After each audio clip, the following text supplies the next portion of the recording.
جو اللہ نے رمضان دیا نا، وقت میں جلدی سے بات کو سمیٹ کے میں ختم کرتا ہوں. یہ رمضان بھی اسی سلسلے کی ایک کڑی ہے کہ پورا سال کھاتے رہتے ہو، تمہاری بریکیں فیل.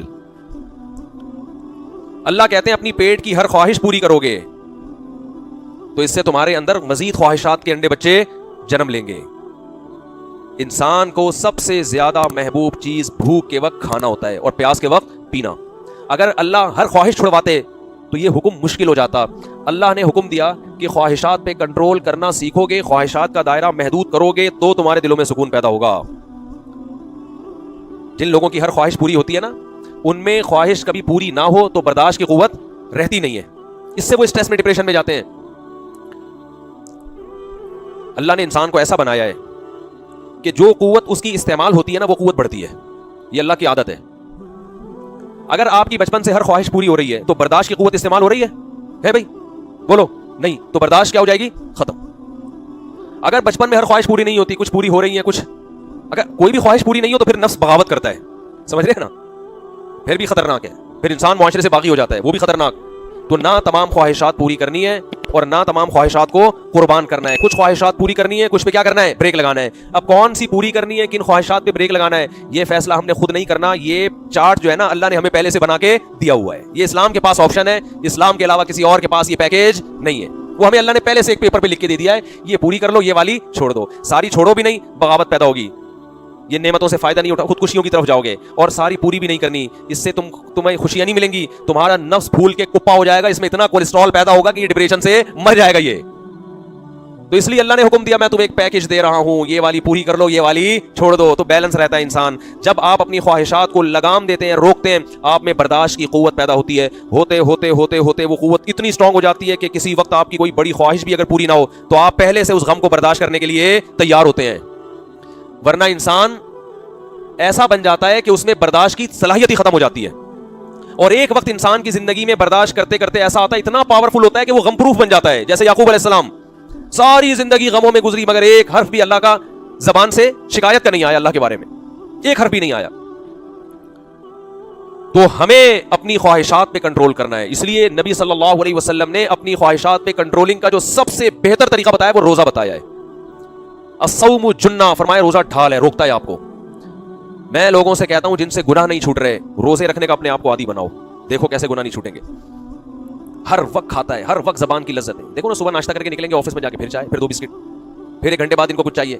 کوئی نسوار ڈال رہا ہے، کوئی پان رکھ رہا ہے، کوئی سونف کھا رہا ہے. ابے تمیز سے بیٹھ جاؤ تھوڑی دیر یار. پھر لنچ کے بعد بھی کولڈ ڈرنک اور چائے. پھر اس کے بعد پھر شام کو کچھ چاہیے، ان کو سموسے بھی چاہیے اس کے ساتھ. پھر بہت دیر سے کچھ کھایا نہیں، 1 بسکٹ ہو جائے ہے بھائی. یہ سونف رکھی ہوئی ہوتی ہے، وہ تھوڑا سا زبان کا ٹیسٹ چینج. پھر رات کو کھانا، پھر سونے سے پہلے ڈاکٹر حکیم نے کچھ بتایا ہے یہ کھا کے سو. یہ تو شکر ہے رات کو آنکھ نہیں کھلتی، ورنہ پھر اٹھ کے کچھ کھائیں گے. تو جو خواہشات کا اتنا غلام بن چکا ہو، جس کا وقت سے 4-5 گھنٹے صبر نہ ہوتا ہو، وہ شریعت پہ کیسے چلے گا؟ وہ حقوق اپنے اور اللہ کے اور مخلوق کے حقوق ادا کرنے کے لیے یہ ضروری ہے کہ آپ اپنی خواہشات کو کنٹرول کرنا، بلکہ اپنے حقوق ادا کرنے کے لیے بھی ضروری ہے. اپنے حقوق کیا ہے؟ اپنی صحت بنانا. اس میں بھی جب تک آپ کی کنٹرولنگ پاور نہیں ہوگی مضبوط، اس وقت تک آپ اپنی صحت کو بھی مینٹین نہیں رکھ سکتے. ہمارے ایک دوست ایک ورک شاپ کرواتے تھے، بڑی اچھی مثال انہوں نے دی. ایک صاحب کی انہوں نے اس پہ LED پہ تصویر دکھائی، اتنے موٹے نا کپا.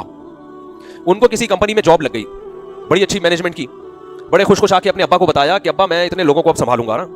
سعودی عرب میں تھے وہ، میں بڑی اچھی جاب لگی اور اتنے لوگوں کو میں سنبھالوں گا. اس کے ابا نے بولا تو اپنے منہ کو تو سنبھال نہیں سکتے، لوگوں کہاں سے سنبھالے؟ یہ منہ دیکھ تیرا کہاں جا رہا ہے.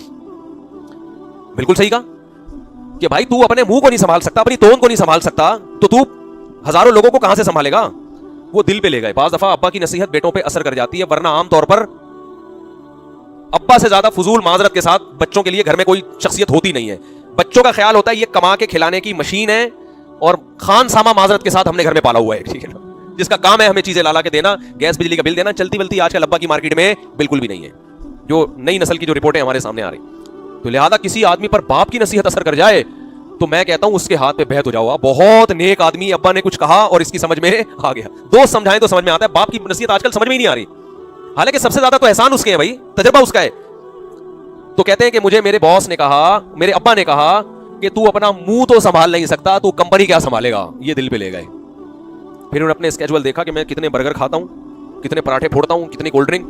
انہوں نے کہا آج سے میں نے اس منہ پہ کیا کرنا ہے، یہ جو اللہ نے نقشہ دیا ہے نا گول، اور باڈی بھی کیا ہو گئی تھی، انہوں نے مجھے پوری پکچر دکھائی اس بندے کی, اس کو بھی ایسے پرکار کی طرح پورا گول, پتہ نہیں چلا چوڑائی کہاں ہے لمبائی کہاں ہے اس بندے کی.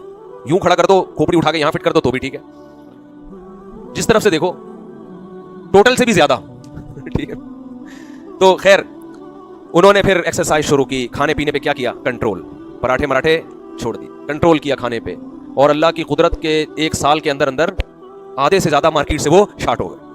لوگ کہہ رہے باقی کہاں ہیں, لیکن اس کا فائدہ یہ ہوا ڈاکٹروں نے کہا کہ 10 سال شوگر کو آپ نے آگے دھکیل دیا ہے, آپ کو شوگر ہونے والی تھی, چشمہ اتر گیا, اتنے موٹے چشمے لگے ہوئے تھے, چشمہ اتر گیا, صحت خاندانی ہو گئی.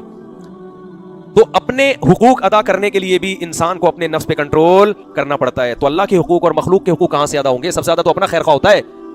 تو اس لیے اللہ نے ہمیں رمضان دیا کہ بہت کھا لیا, بہت پھوڑ لیا, صبح چائے, پھر وہاں جا کے گٹکا, پھر وہاں جا کے سگریٹ, پھر وہاں جا کے چائے میں ڈبو ڈبو کے کھا رہا ہے, پھر سموسے وہاں سے پھانک لیے, پھر شام کو ایک پکی لے کے بیٹھا ہوا ہے نا ہضم کرنے کے لیے. رائزک کے مریض میں نے دیکھے ہیں, ہر کھانے سے پہلے رائزک کھا رہے ہیں. تو اب تو یہ دوائیں ایسی ہو گئی ہیں ہمارے کھانے کا جز بن جائیں گی تھوڑے دنوں میں. یہ جو ہے نا, یہ جو ہضم کی دوائیں ہیں, تھوڑے دنوں میں آپ دیکھیں گے کہ یہ بھینس بھی یہی دینا شروع کر دے گی, مجھے لگ رہا ہے کھیتوں سے یہی اگنا شروع ہو جائیں گے. اللہ کہیں گے تم نے آلو پیاز ٹماٹر تو چھوڑ دیے, تم زیادہ شوق سے ہاضمے کی دوائیں کھا رہے ہو, تو ہو سکتا ہے یہ اگانا شروع کر دیں لوگ, تو اتنا کھا رہے ہیں. تو اللہ نے حکم دیا کہ جو سب سے لذیذ خواہش ہے, انسان کی باڈی کی 2 ریکوائرمنٹ ہوتی ہیں, ایک زبان کی لذت اور ایک خواہشات, سیکشل ڈیزائرز. یہ 2 ریکوائرمنٹ باڈی کی ایسی ہیں جن کو برداشت کرنا انسان کے لیے بہت مشکل. جب یہ خواہشات پیدا ہوتی ہیں تو اللہ نے رمضان میں دونوں چیزیں چھڑوا دی. نہ روزے کی حالت میں زوجہ سے ہم بستری کر سکتے ہو, اور نہ روزے کی حالت میں پانی پی سکتے ہو, نہ کھا سکتے ہو, نہ گٹکا, نہ سگریٹ, نہ پان. اور یہ 2-4 دن کی بات نہیں ہے, پورا مہینہ تم نے اس اسکیجول میں گزارنا ہے.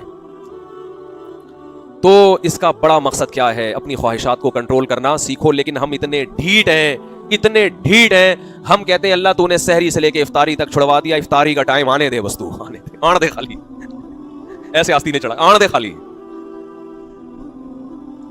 اور جو پورا مہینہ روزہ رکھوایا, چاند نظر آنے دے. عید کے دن میں نے تجربہ کیا ہے, اگر آپ تھوڑا سا بھی زیادہ کھا لو بدہضمی ہو جاتی ہے. کیوں؟ میدا 1 مہینہ بھوکا رہ کے اچانک اتنا برداشت نہیں کرتا. ڈاکٹر بھی کہتے ہیں, تجربہ بھی ہے, یعنی آپ کی خوراک رمضان گزرنے کے بعد آٹومیٹکلی کم ہو جاتی ہے. وہ الگ بات ہے کہ لوگ اس کو مانتے نہیں ہیں, پھر بھی تھوڑے سے پیٹ خراب کرتے ہیں. اکثر لوگوں کا عید کے دن پیٹ خراب ہوتا ہے, حالانکہ گاڈ نے اللہ نے آپ کو ایک گفٹ دیا کہ اب آپ کا میدا سکڑ گیا ہے, اب تھوڑے میں پیٹ بھر جائے گا. ہم کہتے نہیں, میں نے جو رمضان سے پہلے جتنے کھایا تھا نا, میں اتنا ہی کھاؤں گا. تو ہم ڈھیٹ ہیں بھائی ہم کیا ہیں؟ اچھا میں بس ختم کروں. تو یہ ہم ڈھیٹ ہیں, یہ ہمارا قصور ہے, یہ رمضان کا قصور نہیں ہے. تو رمضان میں گناہ بھی چھوڑنے ہیں, کیونکہ نبی نے فرمایا جس نے بھوکا پیاسا رکھ کے بھی گناہ نہیں چھوڑے تو اللہ کو اس کے بھوکا پیاسا رہنے کی کوئی ضرورت نہیں ہے. تو اصل تو یہ ہے کہ جب بڑی خواہش کو چھوڑو گے تو چھوٹی موٹی خواہشیں چھوڑنا آسان ہو جائے. تو اصل مقصد ہے کہ آپ کی روحانی تربیت ہو اور آپ سے گناہ چھوٹ جائیں. آپ یہ سوچو کہ جو رزق حلال تھا وہ حرام ہو گیا, تو جو پورے سال حرام تھا وہ تو اور زیادہ حرام. بدنظری پورے سال حرام, رشوت لینا پورے سال حرام, نماز چھوڑنا پورے سال حرام, داڑھی کاٹنا پورے سال حرام, اور زنا کرنا پورے سال حرام. تو جو حرام ہمیشہ سے ہے وہ تو اور زیادہ برا ہے کہ نہیں ہے. لیکن فلم دیکھ رہے ہیں ہم روزہ گزارنے کے لیے.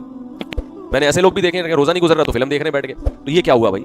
اللہ تعالیٰ سے دعا ہے کہ رمضان کو اللہ ہمارے حق میں حقیقی طور پر رمضان بنا.